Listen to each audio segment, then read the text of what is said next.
cabse haranum debisu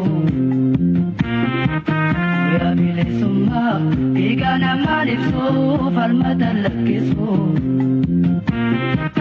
idami ajechan amilenu cabse haranum debisu ya bilisumma igana malifsu korma walitti qala kormi keenya immoo akka bookisee tilmiidhaa keessaa rabbiin si baase kanaaf immoo hajji jiwaan immoo korma kana qopheessee sineegi kormi kun hunda keessanii kafalaa akka ta'e korma kana alaalfattan jechuudha. Waliin jiraannee waliin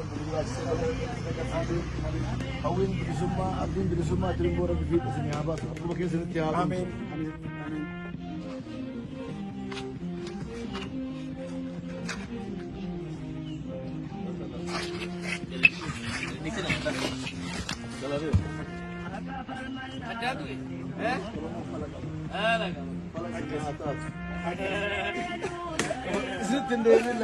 Amin amin. Kain amele anjur le hai kamu. Ya Rab, numosi, nuwana bomsi.